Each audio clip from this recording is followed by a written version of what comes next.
On est debout sur les remparts. Nous demandons tout simplement le départ de la France parce que c'est un État impérialiste, c'est un État colonialiste, c'est un État, une force d'occupation. Nous savons tous que Barkhane n'est pas compétente et que Takuba est venu s'ajouter à cette incompétence. Il y a un enlisement total de l'agression française sur les populations maliennes, laquelle agression n'est pas punie par l'accord de défense que l'ex-président Ibeka a eu à signer.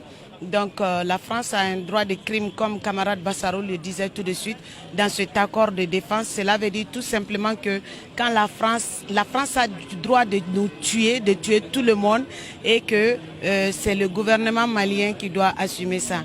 Et ça, malheureusement, c'est un accord de défense que Ibeka a eu à signer, que nous allons changer, parce qu'aucun pays ne devrait être agressé par un autre gratuitement.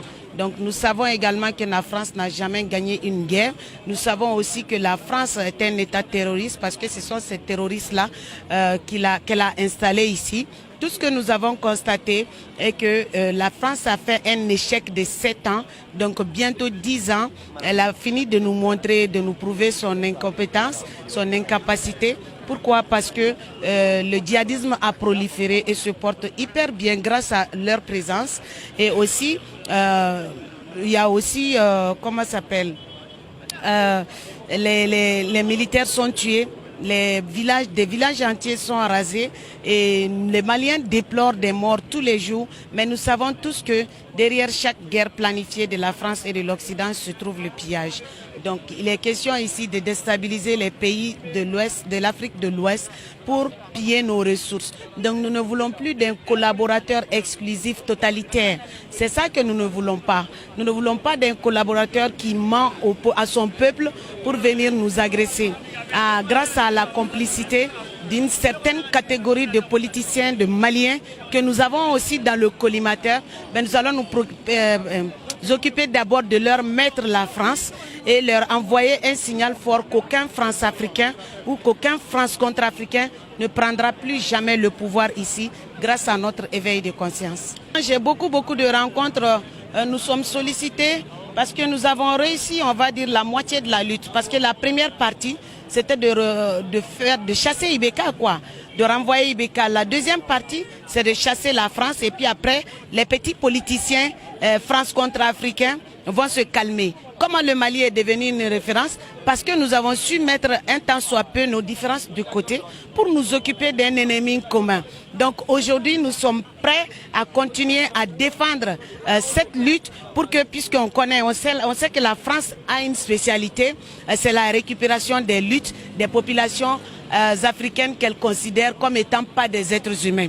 Donc la France a la spécialité même, peut-être championne, non même pas peut-être championne du monde en coup d'État. Et où? En Afrique. Il est temps que cela cesse, il est temps que nous prenions notre destin en main. Nous savons que la France n'est là que pour le pillage et pour le crime, un crime impuni. Et le jour viendra où la France paiera tout ce qu'elle a eu à faire aux Africains. Donc nous nous sommes réunis pour expliquer aux populations maliennes qu'il est nécessaire aujourd'hui, plus que jamais, de se mettre debout contre le colon. Et il y a aussi, comme je l'ai dit, les amis du colon. Je ne parle pas de la CEDEAO, je parle de ces politiciens-là qui sont au Mali, ces mêmes politiciens qui ont participé à divers gouvernements, qui sont là à travailler en douce avec la CEDEAO et la France.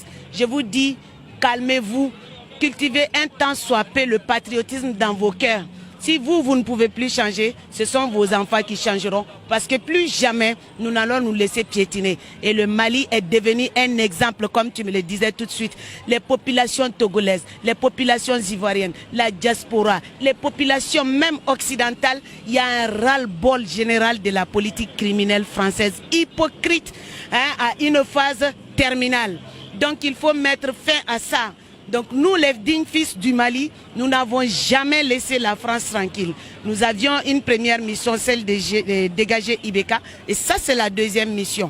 Donc le Mali est devenu un exemple de démocratie. Cette démocratie que la France entend piétiner. Mais les Maliens sont debout. Ce n'est pas une question des militaires. C'est les Maliens qui aiment les militaires. Mais on ne parle même pas de ça d'abord. C'est les Maliens qui veulent récupérer leur pays et qui vont récupérer leur pays des mains du colon menteur qui ne fait que se moquer de nous, qui apporte les djihadistes, qui forme les djihadistes, qui nourrit les djihadistes, qui paye les djihadistes, mais qui ne fait rien. Lorsque la France, en 2012, je crois, oui, en 2012, lorsque à l'Élysée là-bas, la cellule africaine a vu que les terroristes avançaient au nord du Mali. Ben ça, c'est vraiment un souvenir lointain. Donc, ils ont planifié tout ça pour avoir un bouc émissaire, pouvoir pénétrer notre pays et s'y installer avec les bases militaires et avec les multinationales et profitez-en pour s'installer ici durablement et dans l'impunité totale et ils sont totalitaires et aussi déstabiliser la sous-région avec leur terrorisme importé, à savoir le Niger, le Burkina Faso. Donc des villages entiers sont rasés. La France, Madame Florence Parly l'a dit, elle a dit qu'ils ont 18 partenaires au nord là-bas. 18 partenaires. À quoi ça a servi au Mali? Il est temps de faire le bilan de Barkhane. Si ça a été positif, parce qu'on a dépassé les 10 000 morts il y a longtemps. Donc quand un partenaire n'est pas bon, il faut le changer. La Russie a fait d'excellentes relations par le passé avec le Mali. Donc nous avons confiance à la Russie parce que c'est des gens qui connaissent la honte, c'est des gens qui ont de la dignité. Donc ce sont le contraire, c'est le contraire. Voulez-vous dire que les Français n'ont pas de la dignité? Non, ils sont nés avant la honte. Je parle des États, des différents États français, de De Gaulle à aujourd'hui. Je m'adresse nullement à la population française. Donc les différents États français sont nés avant la honte. Donc ils ne connaissent pas la honte. Maintenant, la Russie est un bon partenaire. La Russie l'a démontré il n'y a pas longtemps quand Ibeka a été chassé. Ben écoutez, la Russie a aidé nos gars et ils ont commencé à fusiller, à bombarder les bases des militaires, pardon, les bases des terroristes. Et alors que la France est là à dormir, un pays fainéant comme ça, un pays brigand, un pays vagabond. Je ne sais pas quel qualificatif ça peut aller avec les États français. Vous avez utilisé tous les superlatifs? Non, il en reste beaucoup. Il faut que ça soit terminé dans le dictionnaire pour que les qualificatifs se terminent. Donc je dis tout simplement que nous entendons bien collaborer avec la Russie qui part sur du gagnant-gagnant. Nous entendons bien collaborer même avec certains pays de l'Union européenne. Aucune collaboration ne nous dérange du moment où ce n'est que du gagnant-gagnant. Mais la collaboration totalitaire n'est pas une collaboration, c'est de l'esclavage. Nous ne voulons plus du colonialisme. On est en 2020. Nous devons prendre notre destin en main et nous assumer. Je vous remercie. Madame Amina Fofana, merci. Je vous remercie.